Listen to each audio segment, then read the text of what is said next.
For as long as mankind has fixed his gaze upon the heavens, the age-old question has remained: are we alone in the universe? As our tools for exploring this vast expanse continue to improve, the answer to our question comes more clearly into focus. It's now estimated that for every grain of sand on planet Earth, there is another Earth-like planet capable of sustaining life. So, can we truly be alone?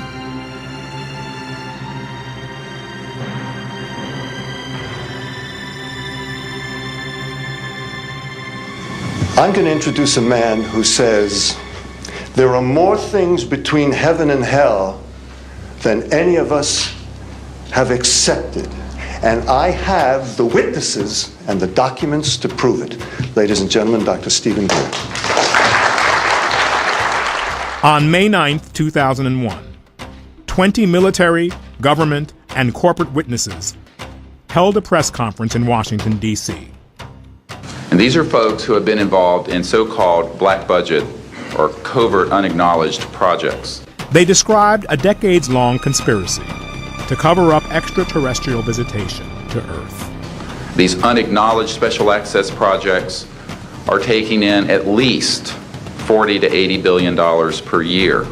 And the study of extraterrestrial technology in covert military programs. And they are sitting on technologies that can change the world forever. This technology would liberate Earth from fossil fuels, environmental devastation, and poverty in a single generation. I didn't believe in UFOs until London Control called us in the winter of 1962 and asked us, would we chase one? Their testimony would make history. I said, well, you're going to tell the public about it. And he says, no, we don't tell the public about this. It would panic the public. This was the most watched event in the history of the National Press Club. We actually did recoveries of crashed saucers. There were bodies that were involved with some of these crashes, also some were alive. It marks the beginning of the global disclosure movement. These discs were hovering off the floor without any visible means of support. They were referred to as alien reproduction vehicles. 15 years later, Dr. Stephen Greer opened his archives of documents and interviews.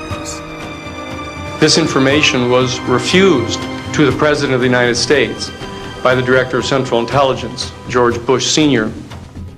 They reveal the true story of the secrecy and of disclosure. There is no evidence, I wish to emphasize, that these life forms from elsewhere are hostile towards us. But there is a great deal of evidence that they are concerned with our hostility. This is that story.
The phenomenon of UFOs does exist, and it must be treated seriously. Mikhail Gorbachev.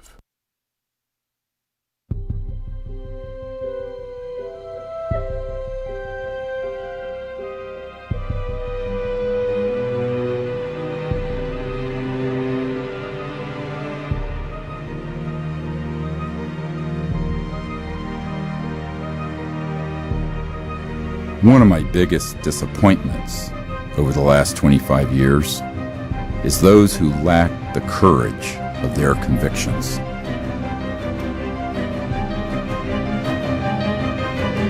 If 1% of the people who I've talked with, met with, or briefed had that courage, this would have all been fixed long ago.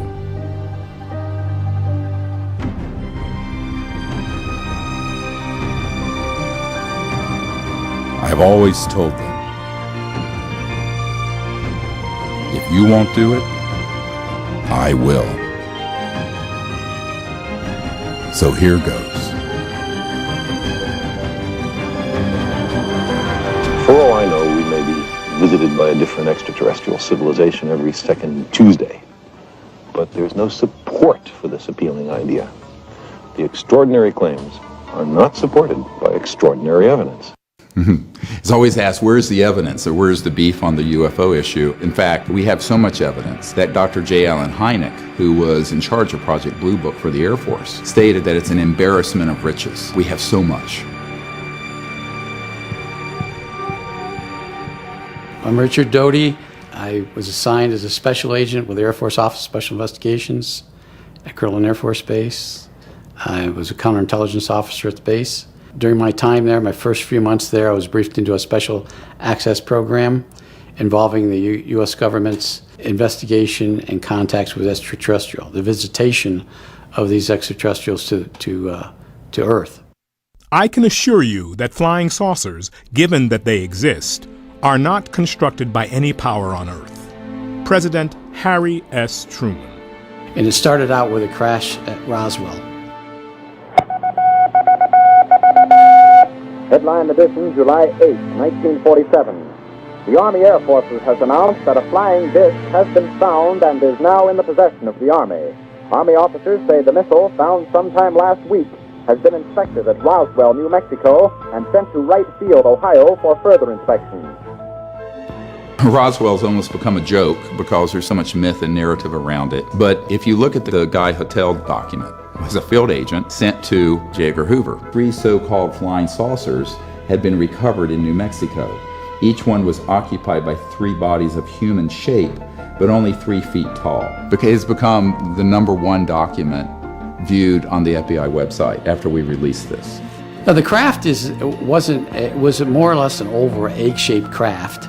It wasn't saucer-shaped. That particular craft, there were some problems with, #1, getting it on the flatbed to take it up to Area 51. The interior craft was, it didn't have any actual levers or flight control systems that we would identify as a flight control system. But they eventually, I think, over some time, figured it out. And it was done all by hands. The creatures would put their hands on controls, and they'd have this headset on, and this headset would somehow control or help them control the aircraft. Well, they did discuss the fact that there were bodies.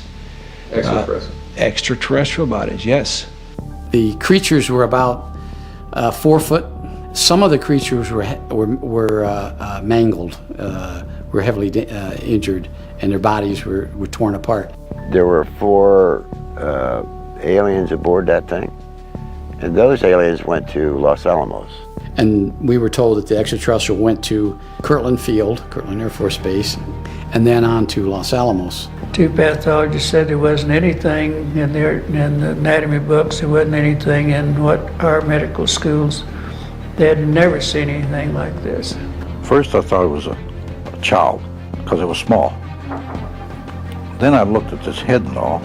The head was different, the arms were spindly, the body was gray. But the creatures were approximately 4 foot. They had didn't appear to have any ears. They only had 2 orifices. They didn't have earlobes, they had 2 ear canals. They had an indentation for the nose, very, very big eyes. The large eyes. The fingers had no thumbs, just four fingers. Suction devices on their tips of their fingers. You know, the 4 fragile fingers and the long arm, real short joint. Almost looked like they were nude, but they actually had a very thin but tight-fitting suit on. One was alive, partially alive at the time that this happened. It died in I believe it was 1952.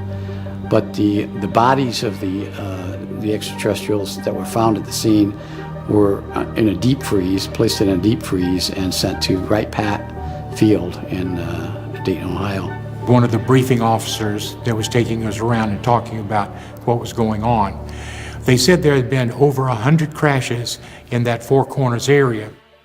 I just saw it out of the crack. Holy shit! After Roswell, there was a flurry of ET activity across the globe.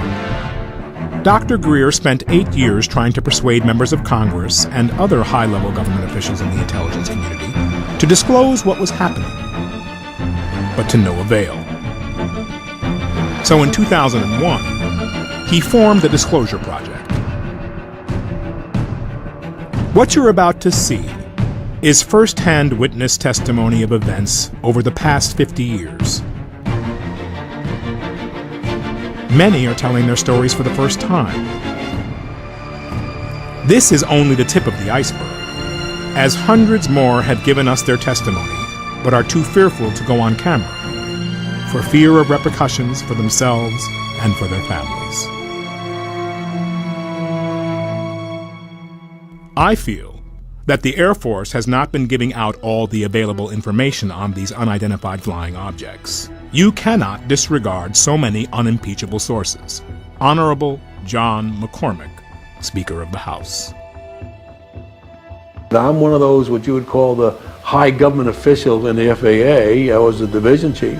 I was only 3 or 4 down from the admiral. The way it started is Japanese airline 747 was coming from the northwest going across the Alaskan territory. So his radar is picking up a target. He sees this target with his eye, and the target, the way he described it, was a huge ball with lights running around it, 4 times as big as a 747. The Japanese pilot would say he's now at 11 o'clock, he's now at 1 o'clock, he's now at 3 o'clock. When he would say that, the military guy would cut in and say he's now at 2 o'clock or 3 o'clock, and he would confirm the position. He said this is the first time they ever had 30 minutes of radar data on a UFO, and they're all itching to get their hands into the data. And if they come out and told the American public that they ran into a UFO out there, it would cause panic across the country, so therefore you can't talk about it. And they're taking all this data. And I had the pilot's report that came through, and I had the FAA's first report that was all downstairs on my table. They didn't ask for that, so I didn't give it to them.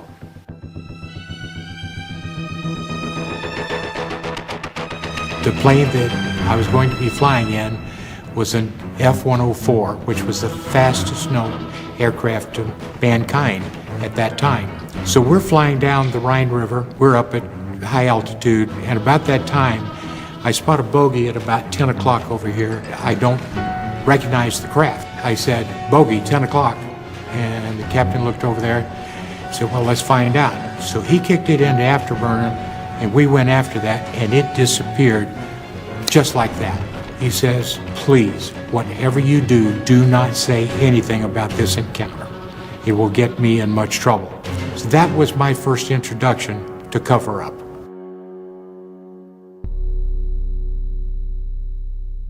So everything was going along pretty just ho-hum routine. They dimmed the lights first in the command center when they set a condition zebra alert. Most of the times when they set these drills, they would say, "This is a drill, this is a drill." But they turned the lights down this time and they didn't say, "This is a drill." We had contact with an unidentified flying object that had entered our airspace. We had it on radar for almost an hour. The order was given by Admiral Train to try and get this object forced down out of the sky, if at all possible, by whatever means possible. What was really driving him nuts was this thing absolutely had complete control of the situation and could just be wherever it wanted to be just in a matter of seconds. 1 minute off the coast of Maine, the next minute it's in Norfolk, headed south towards Florida. And after we found out it wasn't the Russians, they didn't care who it was or where it was from. They wanted it and wanted it bad. At various times I loaded and unloaded nuclear weapons, and I was considered sane, so to speak, and able to handle nuclear weapons. But apparently UFOs are, well, I know that they're well above even nuclear weapons in secrecy.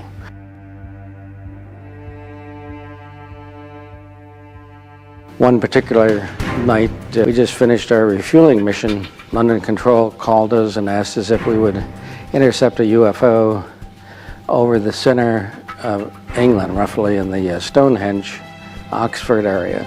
We're up at 33,000 feet, and the UFO was down at about 1,000 feet. We dove on it. Eventually we got up to close to it, and we could see what looked like a cruise ship out at sea with all the lights and everything. Got about a mile from it, and it went up into space. London Control said, you can continue on with your mission. Apparently, Prince Philip felt it was very important. We were invited to dinner at the Officers Club where he was a speaker, and he knew all about the fact that we had chased the UFO. He kind of made me a believer in a sense. I had seen him personally, of course, before that, but when someone of his stature indicates that they're real and probably from another planet, it's very convincing. I believe that these ET vehicles and their crews are visiting this planet from other planets, which obviously are a little more technically advanced than we are here on Earth. Astronaut Gordon Cooper. We should go boldly where man has not gone before. Fly by the comets, visit asteroids, visit the moon of Mars. There's a monolith there, a very unusual structure on this little potato-shaped object that goes around Mars once in 7 hours. When people find out about that, they're going to say, who put that there? Who put that there? Dr. Greer has been around people with top-secret clearance his whole life. His uncle helped to design the original lunar module that put the first men on the moon. In 1961, President Kennedy challenged NASA to put Americans in space and on the moon by the end of the decade. Because that challenge is one that we're willing to accept, one we are unwilling to postpone, and one we intend to win. The Disclosure Project archives includes testimony from extraordinary individuals who were part of this great effort to explore outer space, including astronauts Gordon Cooper and Dr. Edgar Mitchell, the sixth man to walk on the moon. Yes, there have been ET visitation, there have been crashed craft, there have been material and bodies recovered, and there is some group of people somewhere that may or may not be associated with government at this point, but certainly were at one time, that have this knowledge and have been attempting to conceal this knowledge. We walked over to one side of the lab and he said, by the way, we've discovered a base on the back side of the moon. And I said, whose? What do you mean, whose? Well, let's see, where's that visitor again? Yeah. Probably worth mentioning. Okay. And then he pulled out one of these mosaics and showed this base, which had geometric shapes. There were towers, there were spherical buildings. There were very tall towers and things that looked somewhat like radar dishes, but they were large structures. And at that point, I became frightened and I was a little terrified, thinking to myself that anybody walks in the room now, I know we're in jeopardy, we're in trouble, because he shouldn't be giving me this information. The crew of the carrier Kearsarge goes into action off Midway Island in the Pacific for the return of a hero, Major Gordon Cooper. The capsule door is blown off and Cooper's flight ends, a performance that exceeded the most optimistic predictions. I was having some cameramen film the installation of a precision landing facility we were putting in right on the edge of the dry lake. And the saucer flew right over him and put down 3 little gear and landed out on the dry lake bed. And they went out, picked up their cameras and moved on out toward him filming. And he lifted off, put the gear back in the well, and climbed out at a very high rate of speed and disappeared. I was involved in the research and development and doing very classified programs myself, so I knew that we didn't have any vehicles of that kind. The Russians didn't have any of that type either. At that point in time, there was no doubt in my mind that this vehicle was made at some other place than here on Earth. We're watching 8 News Now at 11. Officially, the U.S. government ended its study of UFOs in 1969 because it assured the public there is no proof the phenomenon represents a threat to national security. But what if these unknown aircraft showed an interest in our nuclear weapons? A group of more than 150 military veterans, missile officers, security personnel, including many who worked at the Nevada test site, say they've seen mystery intruders over nuclear facilities.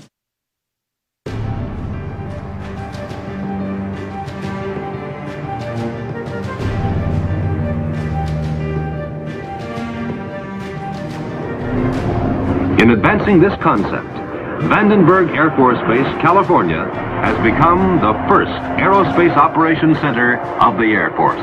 They actually photographed the UFO following the missile as it climbed into space and shining a beam on it, which neutralized the missile. It flew into the frame like this, and it shot a beam of light at the warhead, which is represented by my thumb here. So this thing fires a beam of light at the warhead, hits it, and then this thing flies up like this, fires another beam of light, goes around like this, fires another beam of light, goes down like this, fires another beam of light, and then flies out the way it came in. And the warhead tumbles out of space. Now when the lights came on, Major Mansman turned around and looked at me and said, "Were you guys screwing around up there?" And I said, "No, sir." And he said, "What was that?" And I said, "It looks to me like we got a UFO." The idea of any explosion in space by any Earth government was not acceptable to the extraterrestrials, and that has been demonstrated over and over. How is that demonstrated? By the destruction of any nuclear weapons sent into space.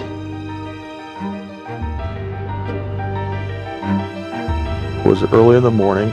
I received a call from my topside security guard. He and some of the guards had been observing some strange lights flying around the launch control facility. And I said, "Well, you mean UFO?" I think I used that word. He didn't know what they were, but they were lights. They were flying around. I just kind of shook my head and just said, "Well, call me if anything more important than that happens." He calls back, and this time he's very frightened. I can tell by the tone of his voice, he's very shook up, and said, "Sir, there's a glowing red object hovering right outside the front gate." And as I was relating this to him, our missiles started shutting down one by one. The Air Force did an extensive investigation of the entire incident and was not able to come up with a probable cause for the shutdowns. The missiles are not connected to each other. Having a fault at one site would not affect missiles at another location. Assuming that they've always been there, but what caused this great interest in us, this large incursion after 47? And I remember he thought for a moment, he said, "Well, obviously, the atom bomb."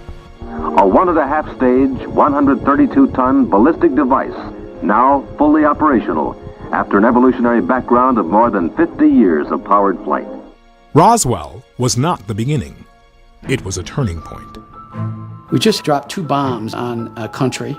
We had a test of that bomb a few months earlier, or a few weeks earlier in New Mexico. This probably was observed by these aliens somewhere, whether they were doing reconnaissance back then or how they ever figured it out.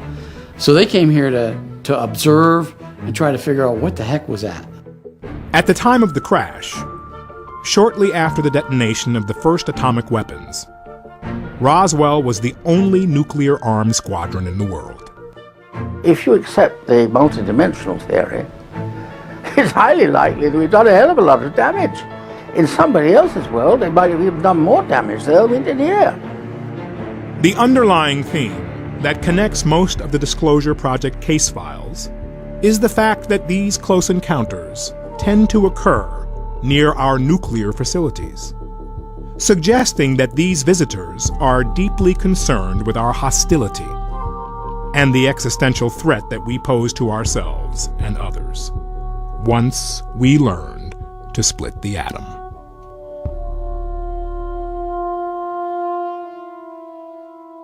These are some of the highest ranking military officials in our defense program. They're trusted with, nuclear weapons. They're trusted with top level security clearances and secrets. But the minute that they start talking about this particular subject, they become pariah. I believe the American people are entitled to a more thorough explanation than has been given them by the Air Force. I think we owe it to the people to establish credibility regarding UFOs and to produce the greatest possible enlightenment of the subject. Former President Gerald Ford. I am prepared to state that I have been at locations where craft of unknown origin that did not originate on the face of this planet was there. I am prepared to state that while I was there, we saw living, dead bodies of entities that were not born on this planet. I am prepared to state that we had what they referred to as interfacing with those entities. Never is there any compelling physical evidence. The question is, who are people like Carl Sagan? And before him, Professor Donald Menzel. It turns out that Sagan, in his early career, actually spoke and wrote about UFOs in a way that was affirmative, that it was legitimate. After he was threatened by the intelligence community and blackmailed, he then began to debunk the issue. Skepticism is very healthy, and I'm a big skeptic about more than 90% of the information out there on the subject, which the public needs to be skeptical. However, skepticism is not just blindly denying everything that's legitimate. For example, we have 3,500 cases where extraterrestrial vehicles have landed and left physical traces. We have 4,000 cases where they have been tracked on radar and seen by pilots. We have an enormous amount of photo and video evidence and physical evidence. And in our last project, brought out an actual body that is most likely not of human origin. So the question becomes, what is the metric for the evidence? Well, the evidence is actually overwhelming. There's more evidence for UFOs than there are for black holes, most of the theories in astrophysics, most of the evidence for most of the medicines you take. I'm speaking now as a trauma doctor. And yet, we have this blockage in the mainstream media and scientific establishment saying, where is the evidence? What do we know? We know now we live in an ever-expanding universe. We know that there are billions of stars and planets literally out there, and the universe is getting bigger. We know from our fancy telescopes that just in the last 2 years, more than 20 planets have been identified outside our solar system that seem to be far enough away from their suns and dense enough that they might be able to support some form of life. So it makes it increasingly less likely that we're alone. Oh, you're trying to give me a hint that there are aliens. Of course, flying saucers are real, and they are interplanetary. Air Chief Marshal Lord Dowding. When I was 8 or 9, I saw one of these objects, broad daylight. There was a beautiful, seamless disc in a blue sky, back when the skies were very blue. And I was with some boys in the neighborhood, and we saw this, and I went, oh my God, they're real, we saw a UFO. Now my parents said, oh well, you're just a kid. But I became completely absorbed in this. So my interest in this goes back to my childhood. The Disclosure Project was an accident of history. In 1990, I formed the Center for the Study of Extraterrestrial Intelligence to form a diplomatic corps to make peaceful contact with these civilizations. Because once you conclude that they're real and they're of interstellar origin, the next question is, what are we going to do about it? And so I concluded what we should be doing about it is not militarizing the relationship, but having sort of a citizens diplomacy effort, much like the Physicians for Social Responsibility, who were going to the Soviet Union to create a dialogue during the coldest days of the Cold War. There was no one at the United Nations or State Department or any foreign ministry dealing with it. So we started a set of protocols to make contact. And sure enough, we had some spectacular successes. Holy damn hot shit. Dog. Thank you. This got kicked up to the intelligence community.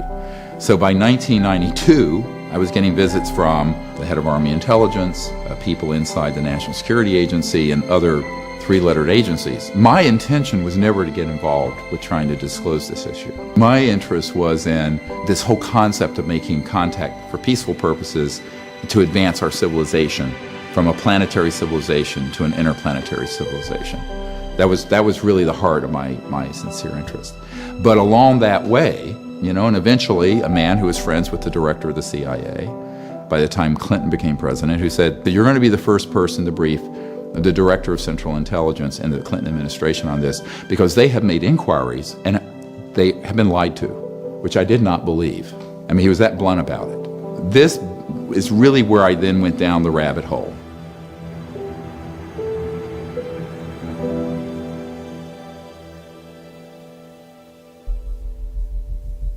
So can the government keep a secret this big? One of the biggest weapons in the intelligence community's arsenal is our general belief that the U.S. government couldn't possibly keep a secret this big from the American public. But the existence of the National Reconnaissance Office remained secret for over 30 years. The mere existence of the NSA, jokingly referred to as no such agency, was kept secret until it grew so large that it was quite conspicuous. And those working in the Manhattan Project developing the atom bomb were told that any secrets that they disclose would result in 10 years in prison, or an equivalent of a $100,000 fine. Only when the weapons were used at Hiroshima and Nagasaki did the government disclose what they were. Of all things to keep secret, the fact that there is this bountiful option that we have of reaching out into the stars and being friendly neighbors with other civilizations and sharing information, sharing resources, and sharing knowledge and sharing spiritual insights and values. To suppress that information and to conceal it is part of the efforts of a national security state that is threatened by that reality. And so that this is one of the ultimate secrets that needs to be exposed. We have indeed been contacted, perhaps even visited, by extraterrestrial beings. And the U.S. government, in collusion with the other national powers of the Earth, is determined to keep this information from the general public. Victor Marchetti, former special assistant to the executive director of the CIA. And in this document from the Canadian government, the matter is the most highly classified subject in the United States government, rating higher than the H-bomb. That was the most top secret doomsday weapon at the time in development. And the second item, B, flying saucers exist, period. C, their modus operandi is unknown, but concentrated effort is being made by a small group headed by Dr. Vannevar Bush. And then D, the entire matter is considered by the United States authorities to be of tremendous significance. What is more sensitive than the development of the hydrogen bomb prior to its detonation? The UFO issue. A priori, therefore, the entire subject has been managed in a way from the 40s onward with extraordinary secrecy around it. The event at Roswell, because it resulted in the acquisition of material that could be studied, it created a sea change in the whole national security organization, because within weeks of that event, the CIA was formed. Within weeks, there was the formation of the Air Force, which was split off from the Army Air Force. It also led, however, the development of unacknowledged special access projects, which is why Eisenhower, even though he knew about the subject on a fairly deep level, had completely lost control of it by 1961 when he left office. We must guard against the acquisition of unwarranted influence, whether sought or unsought, by the military-industrial complex. You know, because you think of generals and you think of conservatives and Republicans as being very pro-military in business, but he's talking about the illegal part of it. He's not talking about the conventional military. But it's now the military-industrial intelligence complex that are moving bureaucratically toward establishing dominion and control over the entire democratic process in the country, and that they're waging war invading the Middle Eastern oil fields and occupying the oil fields, attempting to establish what they themselves refer to as full spectrum dominance. But we're going to smoke them out.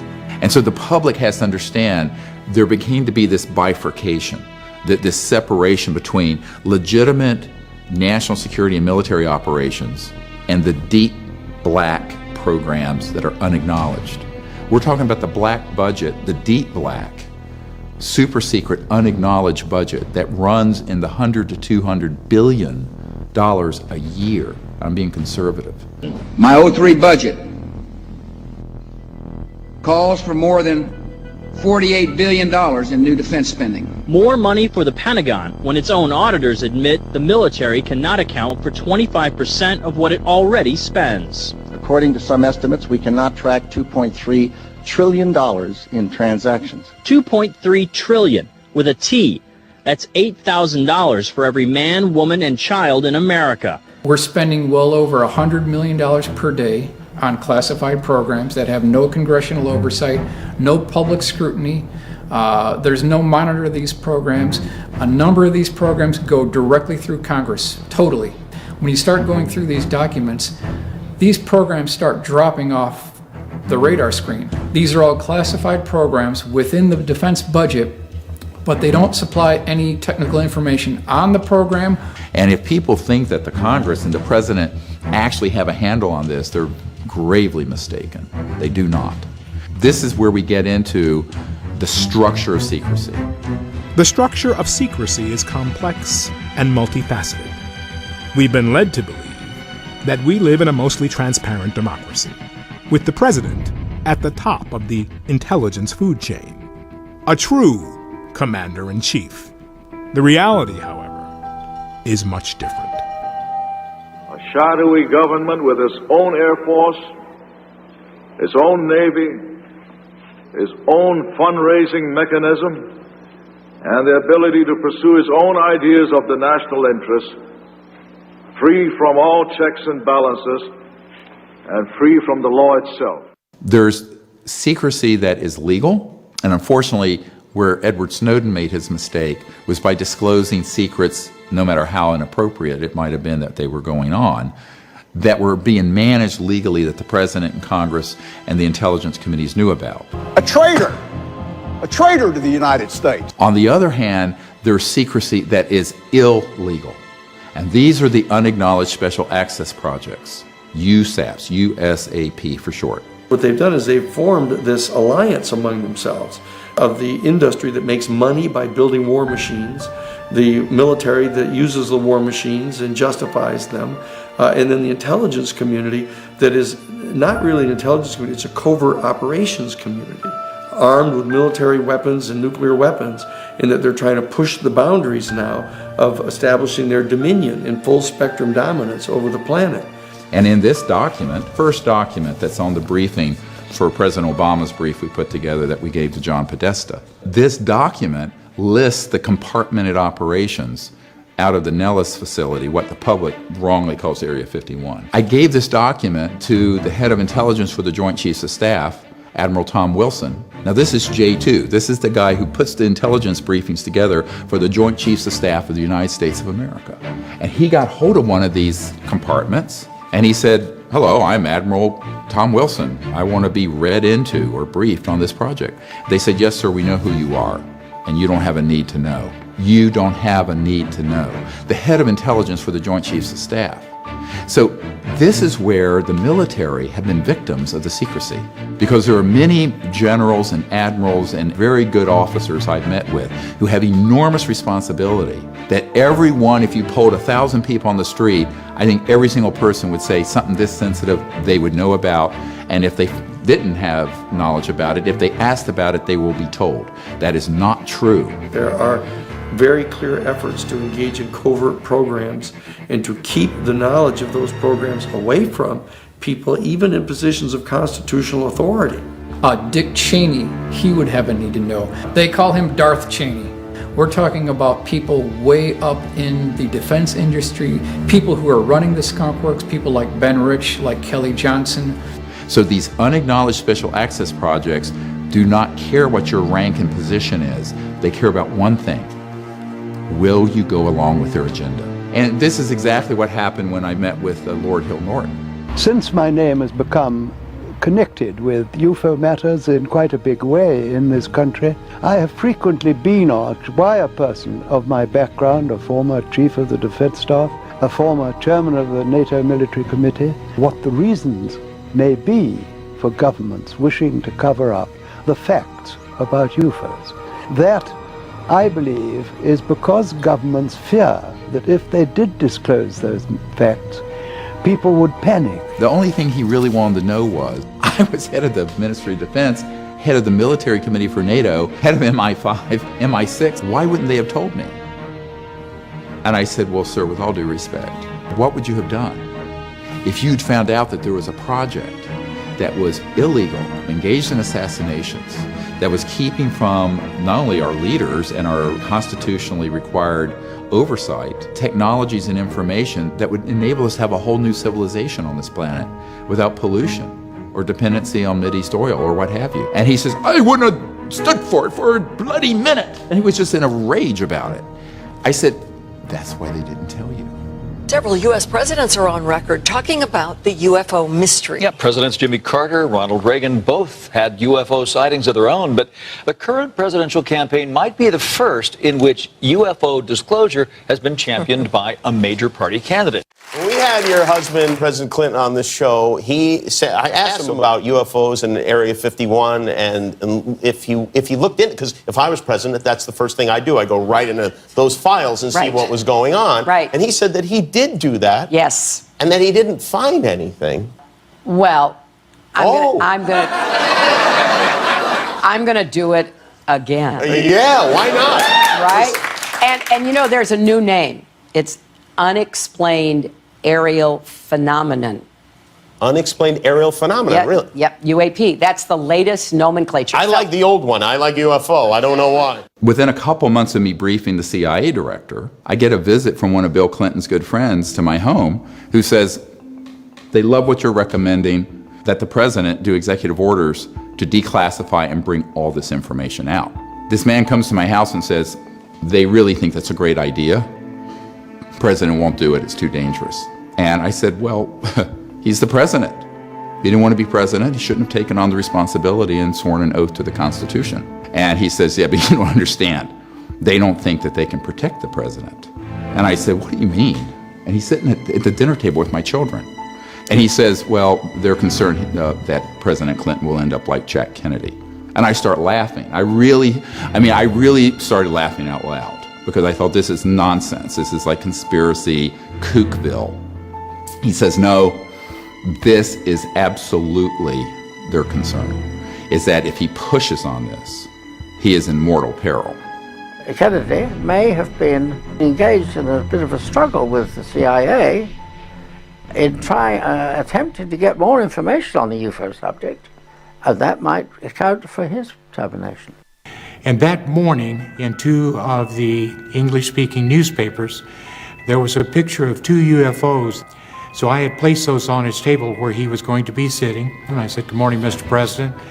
I sat him down and said, we'd like to have coffee and juice. And he said, yes. So while I was getting that, he's looking at the papers. I came back in, President Kennedy says, well, what do you think? I looked at him, I looked down at the picture, and I says, well, sir, what do you think? And with that magnificent grin of his, he said, I asked you first. I said, from what I've learned, we can't be the only living beings in God's creation.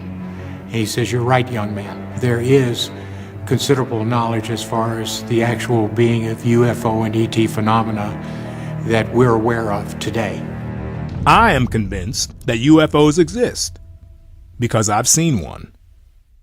President Jimmy Carter. When President Carter was elected, I was the legal counsel for the Jesuit National Headquarters in Washington, D.C. He called the director of the Central Intelligence Agency, George H.W. Bush, to a meeting and asked Bush if, as the director of Central Intelligence, would give to Carter, as the president-elect, all the information he had on the potential existence of extraterrestrial life and the issue of whether or not any of the UFO vehicles might be vehicles from another star system. And George H.W. Bush refused to give him the information. said he'd have to go to Congress and get Congress to have the Congressional Research Service at the Library of Congress declassify it to get it to him if he was going to get it. That's a true story.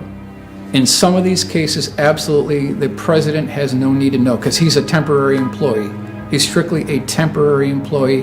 He does not have a need to know on some of these deeper black programs within the Skunk Works, within the Boeing Phantom Works, and also within the Black Widow Group of Northrop. Congressional Research Service of the Library of Congress, their Science and Technology Division, based on all the information classified and declassified that they have reviewed, their projection was that there were at least from 2 to 6 other highly intelligent, highly technologically developed, but non-human civilizations just in our Milky Way galaxy. There was deep concern that something this important would be kept out of the briefings for the president. My sort of coming of age, which was hard, anyway, it's hard talking about this. I'm trying to say, I was a young doctor, asked to do something like this. Sorry. I'm a doctor in an ER, taking care of shootings and stabbings and car wrecks. And I'm being asked to brief the CIA director on stuff because he and the president are being lied to? What? You know, are you... I said, are you fucking crazy? It was terrible. Frankly, it was devastating. Initially, I have to admit, the CIA director, I thought, to be honest with you, that he was sort of picking my brain to find out what I knew, as opposed to really not knowing. By the time the 3-hour meeting was over, it was quite clear that the emperor had no clothes. He later denied the meeting had happened for a briefing. This is a wonderful thing. Now, people say, how could he write this letter basically saying that this meeting and what I said about it was a distortion of the truth? I said, because he didn't realize there was a record beforehand. And thank God, I saved the document that is the original invitation. And in that letter, it is explicit. I talked to Woolsey this morning, and he suggested getting together. There is an active attempt being made at lower levels of government to sabotage Project Starlight, which is the initiative I started and Lawrence Rockefeller helped fund to bring all these top secret people together and recommend these changes to the Clinton administration. And then he says, this group almost certainly has tapped your phones and is aware of most of the details of your plans. Remember, the most powerful people in the world will have a deep, compelling interest in our activities and will use everything at their disposal to effect their objective. I thought, oh, come on. This is like a bad, conspiracy novel, except this became my life. I think I just became the first president to ever publicly mention Area 51. How's that, Joe? Based upon what Jimmy Carter has said and based upon what Bill Clinton has said, that they were refused this information. I believe that is unconstitutional for them to refuse to give the information to the President of the United States. Many of the Disclosure Project witnesses have had a close encounter with another facet of the structure of secrecy. People who did not agree with this extraordinary secrecy and made trouble for them ended up having horrific things happen. He was talking about being erased. And I said, man, what do you mean, erased? He said, yes. He said, you will be erased. If you tell anyone who is not in this room about this project, this bullet has your name on it and it will find you. Measures have been taken by agencies to terminate people who appear to be inconvenient or troublesome through knowing too much. I've had a hell of a time after I've told this story, but I continue to tell the story because I think it's important for people to understand that this sort of shit goes on in the government. that the government covers up information that we are entitled to know about as citizens of this country. They'll go after not only you, he said, they'll go after your family. They were like, look, man, we're gonna take you off in a helicopter and just kick your ass out in the jungle, and we're gonna end you and all this. And they were never there. This never happened. When I asked them at the time, I said, well, I don't know why you're saying this. I mean, it's there was something there, and if it's not the stealth bomber, then it's a UFO. And if it's a UFO, why wouldn't you want the people to know? Oh, they get all excited over that. You don't even want to say those words. And there have been dozens and dozens of totally, absolutely important, credible people who've had their careers ruined intentionally by the national security bureaucracy because they tried to come forward and fulfill what they viewed to be their duty to report this to their superiors. 3 o'clock in the morning, 4 o'clock in the morning, midnight, 10 o'clock, people would call and start screaming at me. You're going down, motherfucker! You're going down, motherfucker! And he just said, look, mister, you don't go in and start any rumors and razzles. Nothing happened out here. But who do you tell that you were involved in a UFO incident without them looking at you like you ain't wrapped too tight? One night, somebody blew up my mailbox by putting a big load of skyrockets in it. The mailbox went up in flames. And that night at 1 o'clock in the morning, the phone rang. I picked it up and somebody said, skyrockets in your box at night. Oh, what a beautiful sight, motherfucker. Interestingly, there was a man on my executive committee. He was a very well-known actor and singer named Burl Ives. And Burl Ives, he was a 33rd degree Mason. So all of you people who think that all these secret societies, everyone in it knows everything, they don't know anything. And he said to me, he says, we all know that Marilyn Monroe didn't die of an overdose. Boop, boop, be doo. He said, do you know why they killed Marilyn? Mr. President, the late Marilyn Monroe. And I said, well, I didn't until I got this document.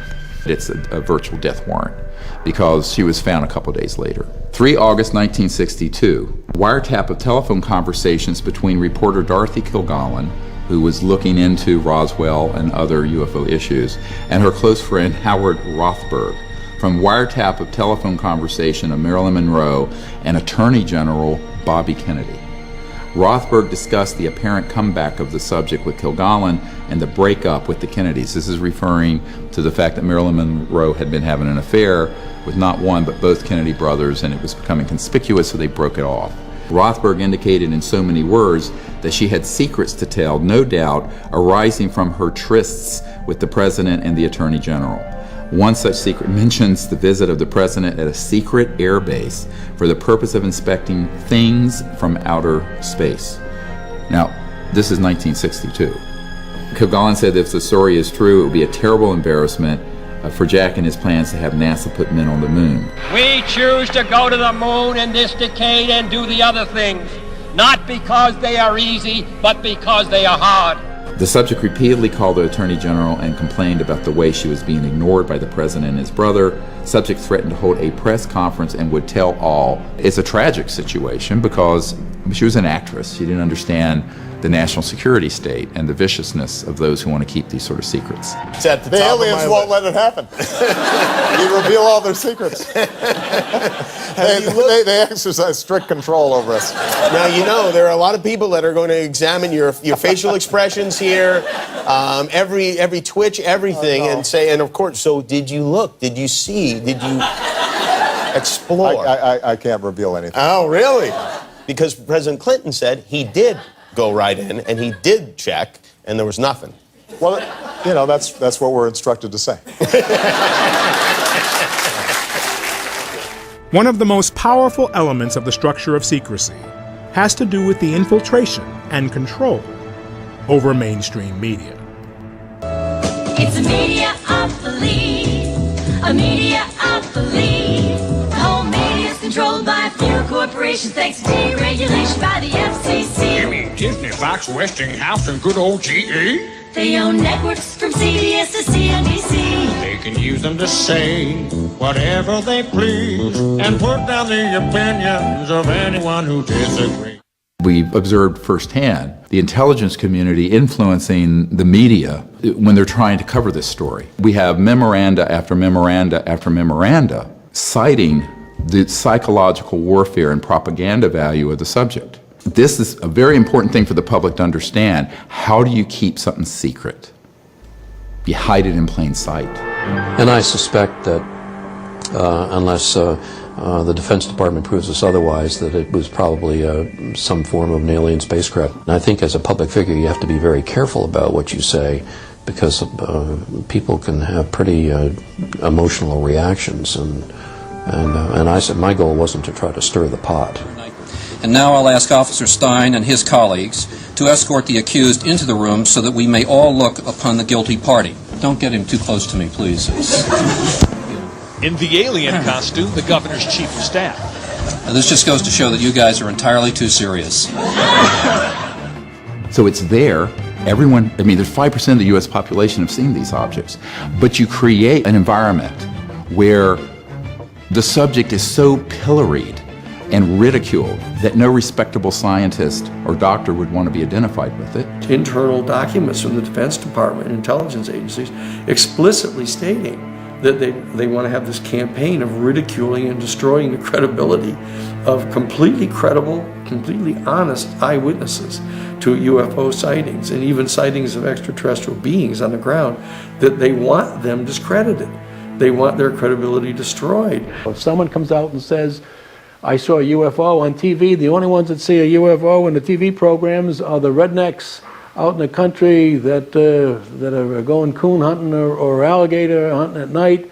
You don't find anybody with any kind of smarts or some professional individual saying, hey, last night, let me tell you what I saw. And this officially was released by the CIA, talking about how they have people embedded in all the major media to change, alter, and affect stories to their benefit. You are fake news. So every news agency, every television, radio station in the Albuquerque, Santa Fe area had our snitches in there. So we knew, and we paid them. We paid them good money. One of the reasons you get the people is you pay them, and that was controversial. That was somewhat controversial. Do you know of national media that have had? Oh, yes, yeah. I'm not going to name them. We now have relationship with reporters from every underlined major wire service, newspaper, news weekly, and television network in the nation. In many instances, we have persuaded reporters to postpone, change, hold, or even scrap stories that could have adversely affected national security interests or jeopardized our sources and methods. And it goes on to then say that they have the same within academic circles. There's a finding that the Pike Committee made that they had verified 42 full-time Central Intelligence Agency paid employees that were inserted inside the major national news media centers.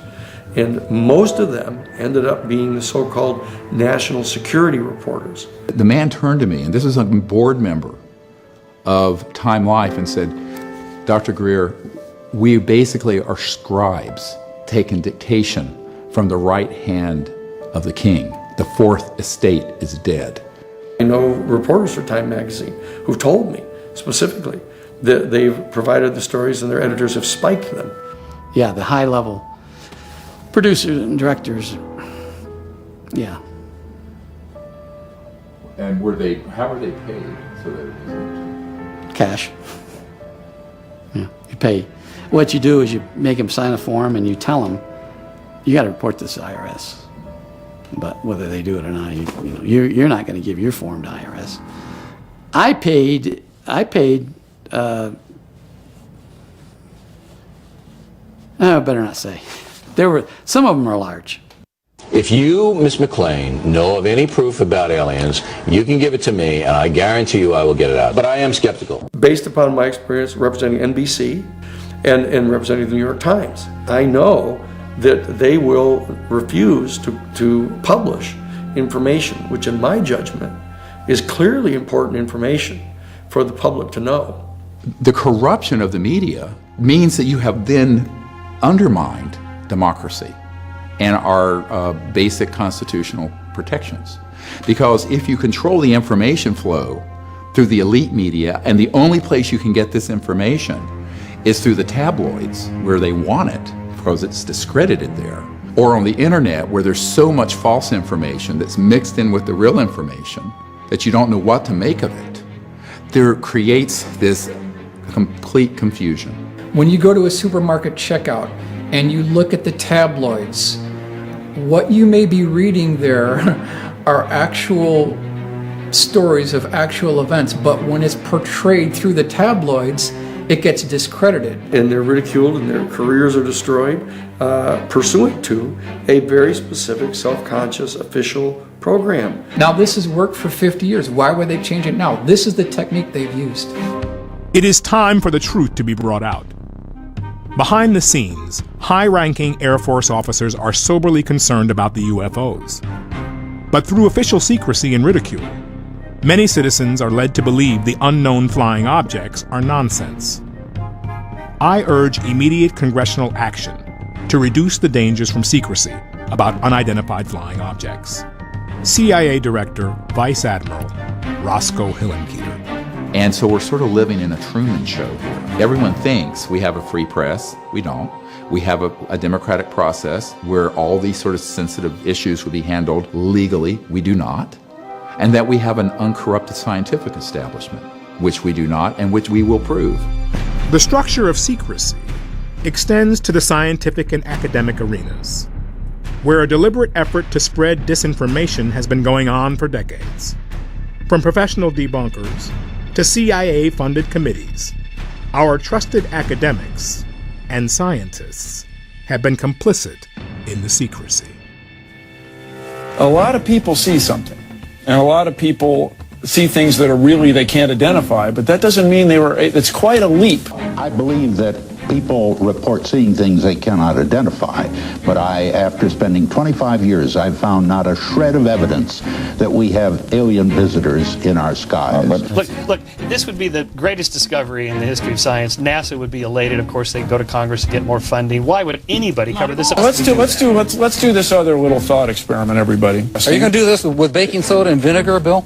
In 1952, Project Blue Book was launched by the U.S. Air Force to allay fears from the public of ET activity, and to assure them that they were doing everything in their power to look into this. I am here to discuss the so-called flying saucers. The Air Force interest in this problem has been due to our feeling of an obligation to identify and analyze to the best of our ability anything in the air that may have the possibility of threat or menace to the United States. There's been a decision made within the national security state infrastructure to ridicule and dismiss cases that they know positively are cases of genuine sightings of UFOs and extraterrestrial beings. That's perfectly clear. Project Blue Book was headed up by Dr. J. Allen Hynek, a professor of physics and astronomy at Ohio State University. Hynek eventually came clean and said we were there to debunk these cases, not to get to the truth and tell the public. And I know the job they had. They were told not to excite the public. Don't rock the boat. And I saw it in my own eyes happen that whenever a case happened that they could explain, which is quite a few, they made point of that and let that out to the media. Cases that were very difficult to explain, they would jump handsprings to keep the media away from them. They had a job to do to keep the public from getting excited.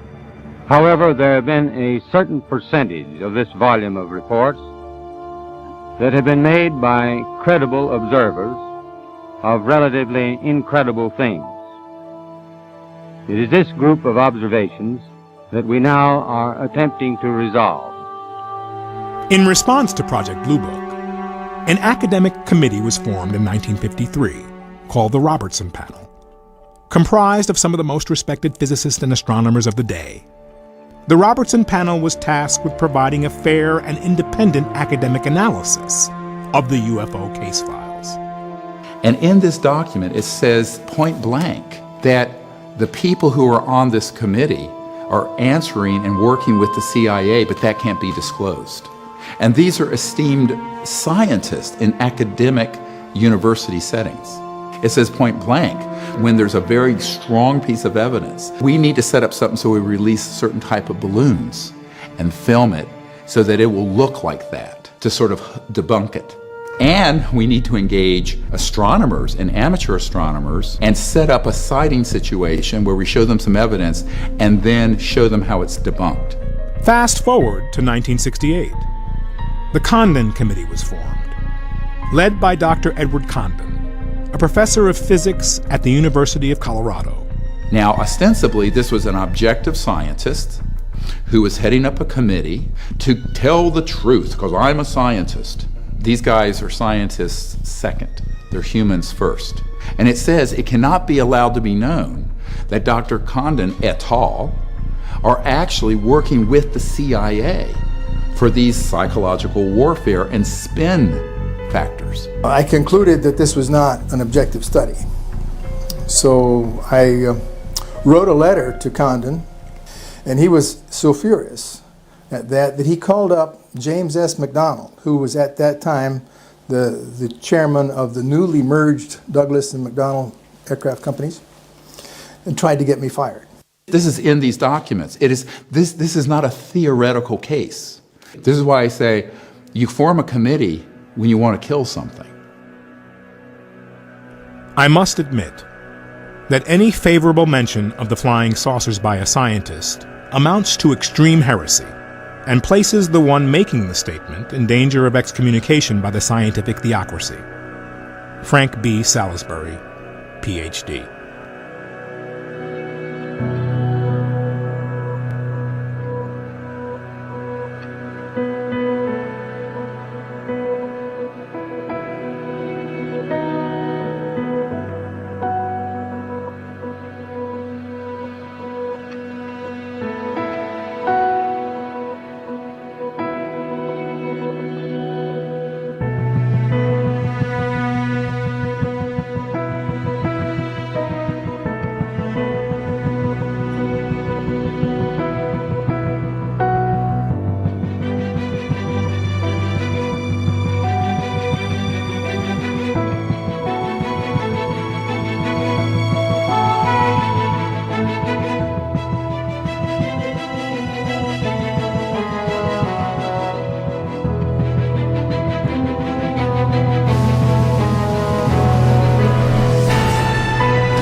From the very first meeting I had with the Director of Central Intelligence, I didn't need to convince him that the UFOs were real. I mean, in fact, I pulled out all this dispositive evidence that Carl Sagan would want to see. And he said, I already know this is real. But I want to know why I, the CIA Director, James Woolsey, and the President of the United States aren't being told anything about it. The why is always the hardest question to ask, and nobody asks it. And I began to explain to him what it really is a big technological question.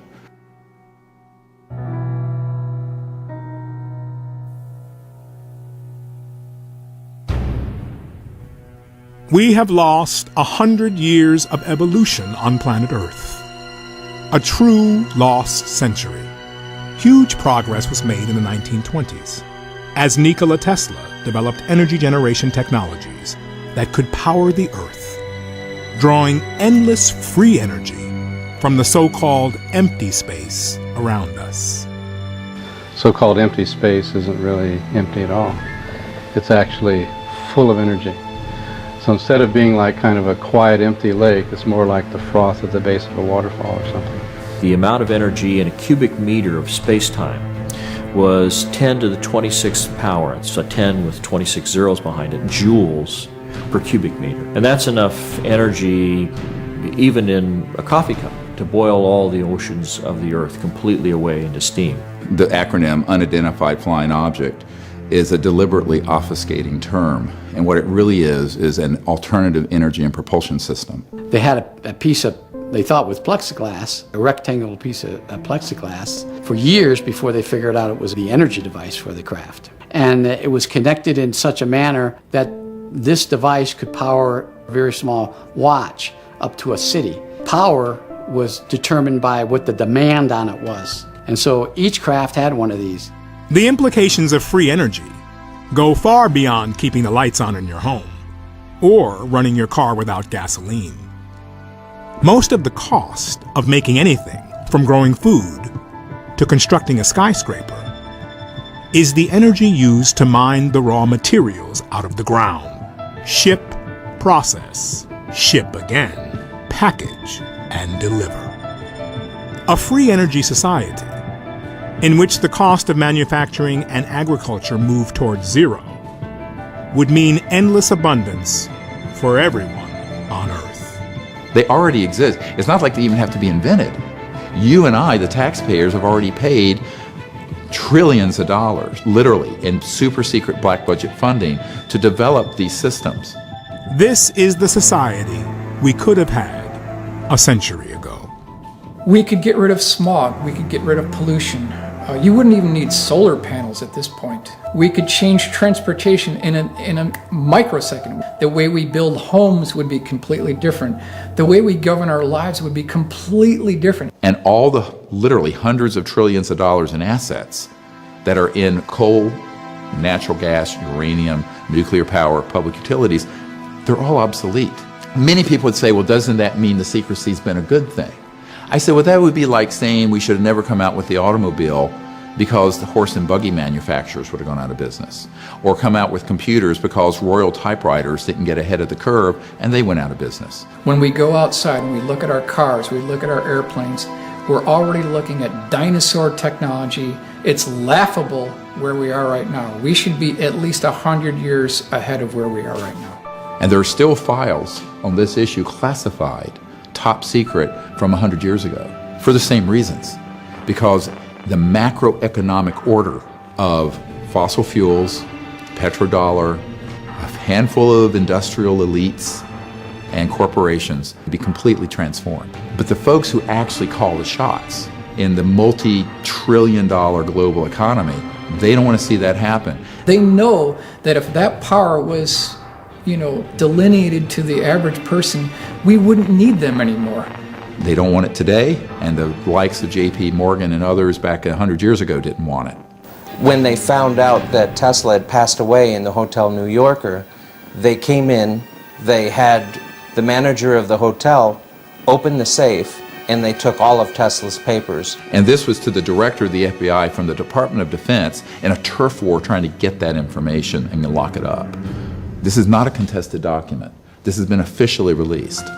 A century of artificial scarcity has produced a destabilized, dehumanized, war-torn world, where the power and wealth have been transferred from the many to the hands of the few. If you take that on, you're going to run into the mother of all buzzsaws in terms of the national security state. Some of the breakthroughs in the past have been deliberately suppressed. There are 5,135, I believe it is, patents that have been confiscated under national security seizures. Now, these are just the patents. And this is what happened to a lot of the huge breakthrough technologies like Stan Meyer, who had a car running on water. A local inventor has discovered a way, hear this, to use water to run your car. It's a major breakthrough that will no doubt make motorists happy. And as Ralph Robinson explains, the Pentagon is also showing lots of interest in this project. A lot of people don't realize that Stan Meyer had a toroidal, a donut-shaped object that put out many times more energy than you had to put into it because it was tapping into this 0-point quantum vacuum energy field. That had a national security order on it before he even got it to patent. It was seized and shut down. What we really had was a threat to the scientific establishment. I view this as the greatest strategic threat to survival of the United States and, in fact, of civilization itself. Who's going to stop this from happening? The president doesn't know it's occurring. The Congress oversight committees have no idea what's going on. And you have these people who are in the deep national security state who basically do what they want. The problem is most of these inventors think that the world's going to beat a path to their door. Unfortunately, Murder Incorporated beats a path to their door first.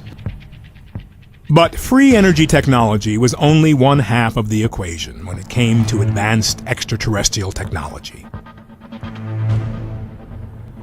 Early research into anti-gravity technology gained momentum in the 1940s, as Adolf Hitler poured tremendous resources into developing his secret weapon, the so-called flying bell. Once we acquired these technologies, they were augmented with the study of retrieved extraterrestrial craft, and we created our own fleet of so-called alien reproduction vehicles. This is where Bell Labs was involved, this is where General Electric was involved, this is where a number of high-tech companies gained their knowledge. Lockheed Martin Skunk Works, and EG&G, and Raytheon, and E-Systems, and MITRE Corporation, and Booz Allen Hamilton, and on and on and on. I know many people who've worked in these programs. Quote, we have things flying in the Nevada desert that are 50 years beyond what you could comprehend. If you've seen it on Star Wars or Star Trek, we've been there, done that, or decided it wasn't worth the effort. So that's coming from Ben Rich. Ben Rich headed the Skunk Works between 1975 and 1991. This is the original letter from Ben Rich on Lockheed Advanced Aeronautics Company letterhead. I am a believer, and so is Kelly Johnson. And here it says, Dear Ben, there are two categories. A, man-made UFOs. B, extraterrestrial UFOs. Dear John, yes, I'm a believer in both categories. I feel everything is possible. Many of our man-made UFOs were unfunded opportunities. In both categories, there are lots of kooks and charlatans. Be cautious, Ben Rich. We now have the technology to take ET home. Ben Rich, CEO, Lockheed Skunk Works. It is being covered up, but probably not for the reasons you might think. Within the intelligence communities, they have something called ace in the hole technologies. So secret they didn't even talk about it. November 12th of 1988 was their dog and pony show, a classified military exhibit at Norton Air Force Base. And then off in a separate section of the hangar behind a curtain, which was opened up once everyone had gathered, were 3 of these so-called alien reproduction vehicles, or ARVs. The craft itself was hovering off the floor with no landing gear underneath it, nothing supporting it from above. To see something, travel across 12 miles of airspace in under a second and a half, make a couple of right-angle turns, and not make a supersonic shock wave of any kind, no sonic boom, which I've personally witnessed on a number of occasions. I mean, it changes your whole perspective. There were some very good folks, like Secretary Forrestal, and others who wanted to bring the subject out, but in a way where there would be contact that would be peaceful between humans and these civilizations.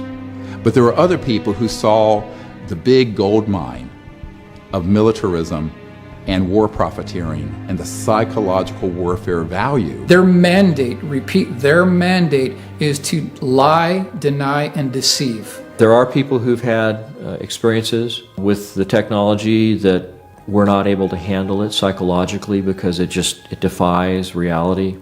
And in this document, the CIA director, Walter Smith, says, I am today transmitting to the National Security Council a proposal in which it is concluded that the problems connected with unidentified flying objects appear to have implications for psychological warfare as well as for intelligence and operations. We have to take a step back from all the jargon and all the paranoia in Star Wars movies for just a minute and realize that it's very easy to set up a false flag operation. A false flag operation, also known as a false indication and warning, is a military tactic in which you create the illusion of a threat, often by attacking yourself and blaming the desired enemy. It's proven extremely effective at uniting the public around a perceived threat. And this is actually a well-known concept in military intelligence circles. We did it in the Gulf of Tonkin in Vietnam. where we exaggerated, if not completely staged, an attack on our naval vessels so we would stampede President Johnson and the Congress into vastly expanding the Vietnam conflict to benefit, guess who, the military-industrial complex and the war profiteers. U.S. military officials, for example, have planned through a project called Operation Northwoods back in 1962 to dress up Cuban refugees in Cuban military uniforms, have them attack Guantanamo Base and kill U.S. military personnel, sink U.S. military ships, and blow up shopping centers in Miami, targeting, killing refugees from Cuba to infuriate the American population so that they can invade and occupy Cuba. It's astonishing that anybody would dare to make a recommendation like that, but they did. Then you can look at Iraq. Concocted all kinds of false information about weapons of mass destruction, which Saddam Hussein did not have, and it was known in intelligence circles he didn't have. Fracture that whole part of the world, and now we have ISIS. So we have to realize the machinations and manipulations that go on behind the scenes leave us very vulnerable. And the big one is this one, where they could say, oh yes, the UFOs are real, but guess what? They're a threat, and we need to unite the world, like Will Smith said in the original Independence Day. Something you want to add to this briefing, Captain Hiller? No, sir. Just a little anxious to get up there and whoop E.T.'s ass, that's all. Efforts on the part of a certain element within the kind of ruling structures of our planet to try to utilize the discovery of extraterrestrial intelligence as an ultimate threat, the ultimate other bad guys, to justify the national security state dream of locking down and putting under complete control of an authoritarian ruling class the control of the planet and the resources. The nations of the world will have to unite, for the next war will be an interplanetary war. The nations of the Earth must someday make a common front against attack by people from other planets. General Douglas MacArthur. Can you realize that that you and I, that all of us, have actually begun the exploration of another world? We have taken the first historic step into our solar system. I am Werner von Braun. Werner von Braun was one of the top scientists brought to the U.S. from Germany after World War II as part of Operation Paperclip. He invented the V-2 rocket for Adolf Hitler and became the chief architect of the Saturn V rocket for NASA's Apollo moon missions. In his deathbed confession, von Braun warned of a plot to pull off the ultimate false flag, using back-engineered alien reproduction vehicles to stage an invasion from outer space. When von Braun was dying in front of me, the very first day that I met him, he had tubes draining out of his side. And he was tapping on the desk telling me, "You will come to Fairchild." I was a school teacher.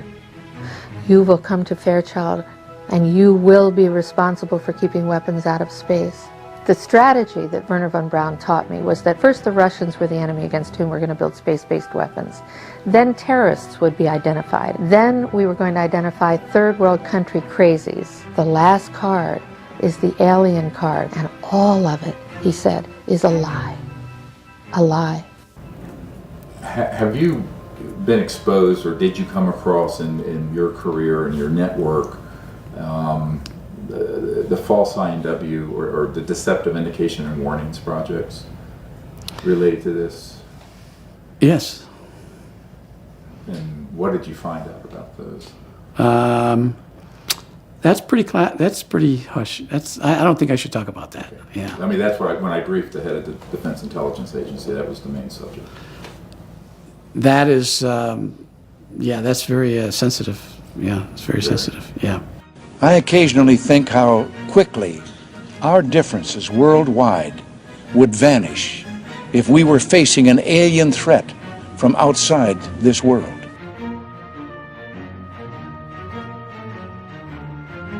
Well, the only problem with that is that if you look at the technologies that permit for interplanetary and interstellar travel, it's 1,000 times more developed than a hydrogen bomb, which if we were to have a massive exchange of nuclear weapons, would leave most of all life on Earth extinguished. Therefore, how could we possibly have armed conflict with another planetary system for more than a nanosecond and survive it? They know that we couldn't. But it's a way of manipulating the public through demagoguery of fear, jingoism, false nationalism, and creating a boogeyman out in space. Were you surprised when your daughter enlisted? Not at all. She's a born leader. I know I've been taking orders from her since she was 5 years old. So you don't worry about her? Of course I worry about her. I fought in the war in '96. I know what those things are capable of. But I know what my daughter is capable of. And I know this planet is safer because she's defending it.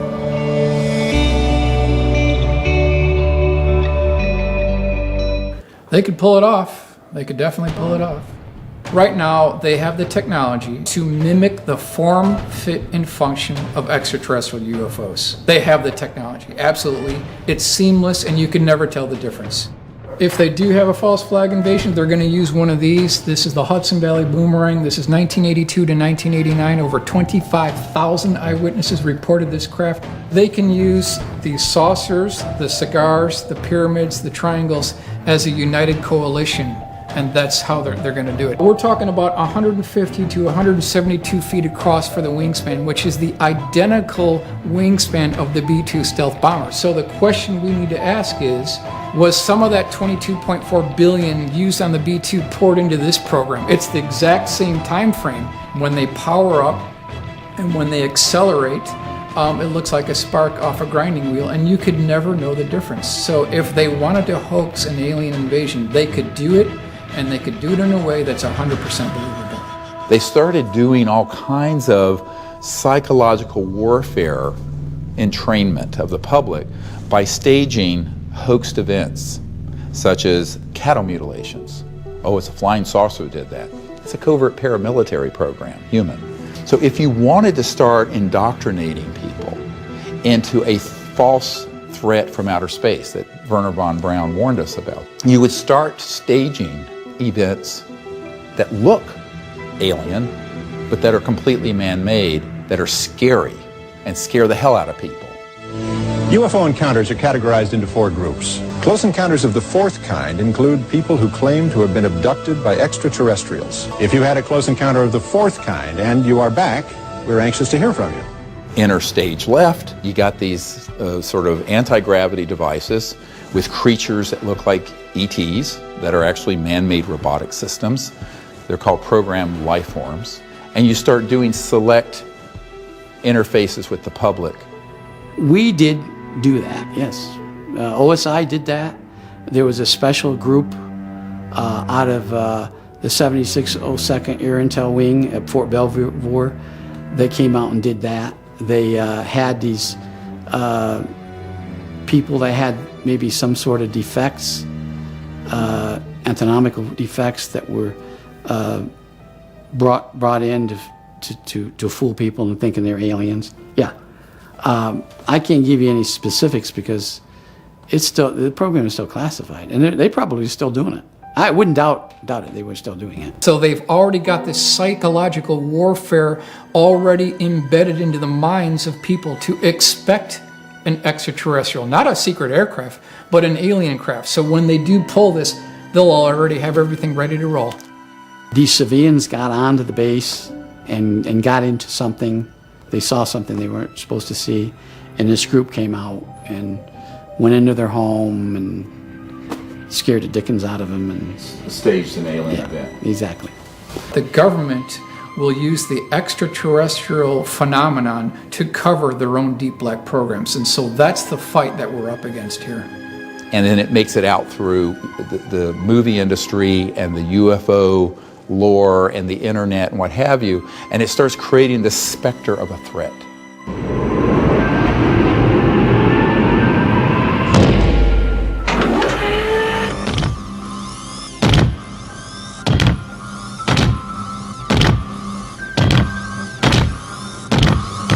Get away from her, you bitch! Pardon me, are you from Mars? It's a moo-moo.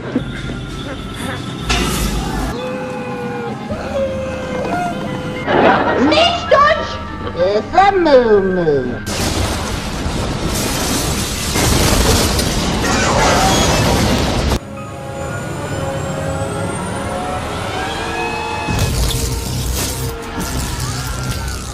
The fact that you and I are still breathing the free air of Earth is abundant testimony to their restraint and non-hostility. Now the question is, how are these civilizations viewing us? Are they perceiving human civilization as a threat? And the answer is yes. Because I believe we've reached a point where we're a threat not only to our planet and each other, but we're also developing weapon systems that are potentially a threat in space. I just hope that it's not like Independence Day. Yeah, right. That it's a conflict. Well, now we have friendly Maybe the only way to unite this incredibly divided world of ours. They're out there. We better think of how all the differences among people on Earth would seem small if we felt threatened by a space invader. That's the whole theory of independence. You're right. You're right. Everybody gets together and makes nice, and you and Bill O'Reilly would be hiding in a bunker together. The most dangerous thing going on the planet today isn't ISIS. It's not Iraq. It's not Russia. It's not China. It's a out-of-control, covert group that is not being overseen by the people, the Congress, or the president, who have developed these technologies and are recklessly using them to track and target extraterrestrial vehicles. The result of this is that we're in a crisis that is unacknowledged, ironically, because these projects are unacknowledged. What do? Do you talk to your congressman? Do you write your senator? Do you march on the White House lawn? What good is that going to do if the people who run this government don't have access to the programs? They're not cleared for it. So that's just not the direction to go. We better not get this one wrong, because this could be a threat to all life on Earth if we are reckless with this issue. We need wise elders that are humans dealing with this situation, and the sociopaths that are in control of those programs can't be allowed to speak for planet Earth and for humanity. Wresting power from the hands of these powerful oligarchs and corporations is going to require a revolution.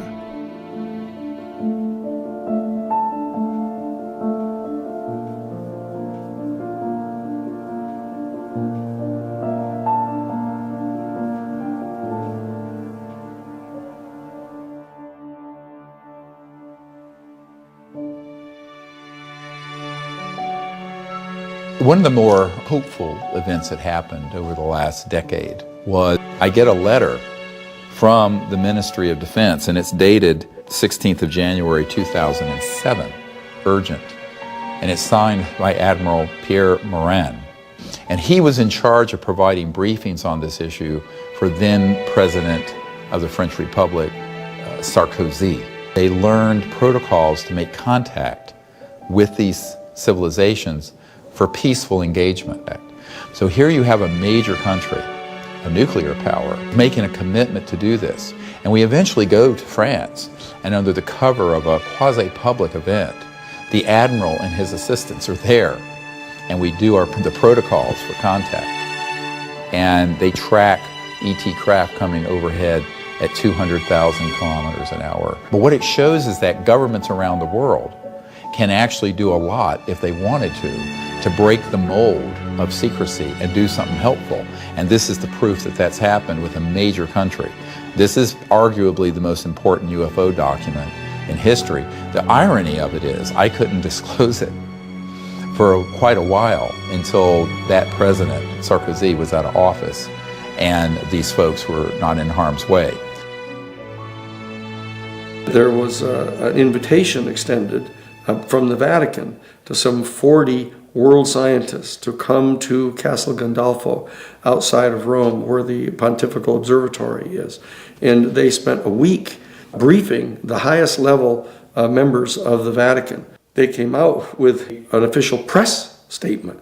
Extraterrestrial life is going to be discovered much sooner than anybody had previously expected. And for this reason, the time has now arrived for the beginning of a very serious discussion about the philosophical and theological questions that are posed to our human family by the discovery of extraterrestrial life.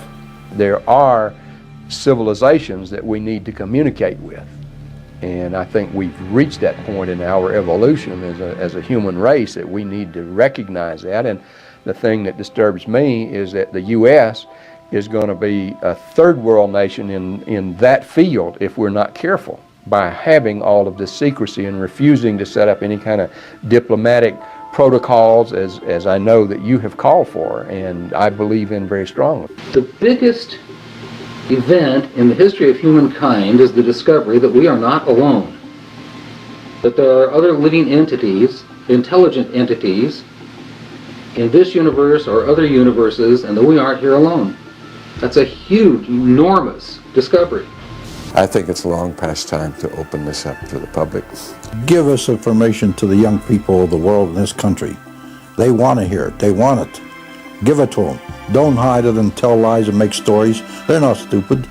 They're not young men that'll panic. UFOs are as real as the planes flying over your head, and that it's time that the United States government started coming clean on what it's all about, because there are very important military and economic issues that have to be addressed. And how can you address a question which relates to a subject that people don't even won't admit exists? And it's a mission that we as the baby boomer generation pass on to you. Humanity is at a crossroads, a choice between endless war in space, growing poverty and environmental destruction, or a future where we explore the stars, live in peace with each other and our planetary neighbors. The technology is there. The solutions to Earth's urgent and long-term potential problems are there. The technologies will change the macroeconomic system. Because visualize for a moment, you're at your home, all your power needs are being provided from one of these zero-point or quantum vacuum energy systems. Your car is running, never has to be plugged in. You then can have agriculture and manufacturing locally that has very little cost to it. And this is not just in the US, but in places that aren't yet developed, so-called third world or developing world. They're going to leapfrog right over the smokestack industries and go to high-tech, real high-tech, just like they've skipped over telephone lines and gone to smartphones. This will be a tide that will lift all ships. The world will be increasingly interconnected, and yet on the local level, be completely self-sufficient, every village, every home.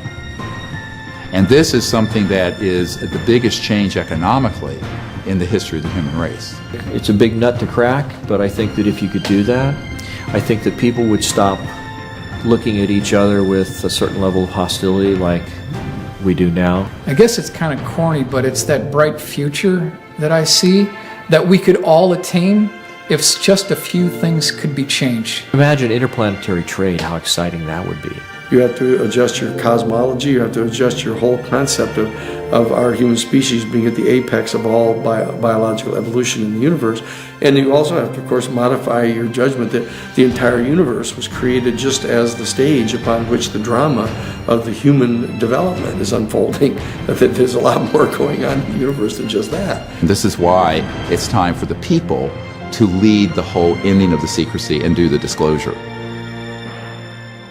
As we, the human family, confront the reality of extraterrestrial life, it is perhaps worthwhile to reflect. Was our doubt really due to a lack of evidence? Or merely a lack of imagination?